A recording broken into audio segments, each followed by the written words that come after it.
But speaking of Warner Brothers Discovery, we have here on set Bill Nygren, Harris Oakmark Funds partner, portfolio manager, CIO.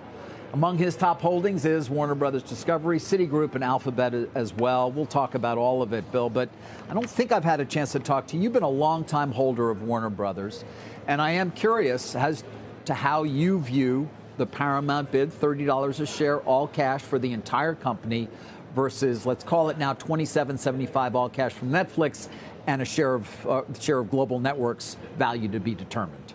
So you're right. We've owned Warner for a very long time, going back to shortly after the acquisition from Time Warner.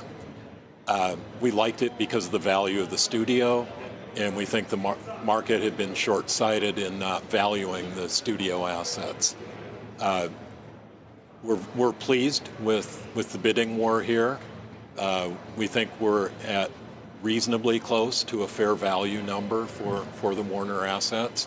And we're pleased with the job the Warner board has done so far in asking for a bid, accepting one, and leaving the door open if a second bid is substantially superior to then accept that second bid.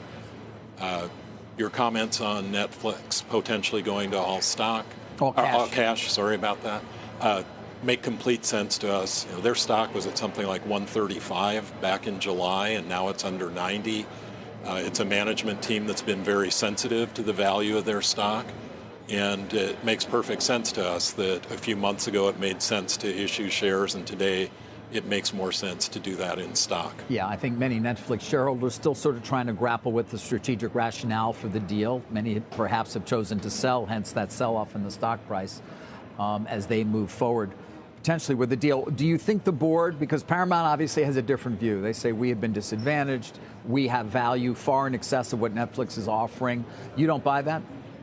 No, we don't. I mean, I think you can quibble about is one offer a few pennies better than the other offer, but to meet the hurdle of substantially significant, I don't think the Paramount bid does that. Paramount has been out there saying that the Global Networks business won't have much value at all, but then they include it in their acquisition. If they think it's worthless and they move to $30 and let the shareholders keep that, I think that would be a substantially superior bid. Yeah, they also make an assumption on a multiple EBITDA for that business. Meanwhile, their own business is largely made up of cable networks as well. But. And we don't think we've seen the best bid yet from either company. You don't? Do you think Paramount will come back and or Netflix will respond?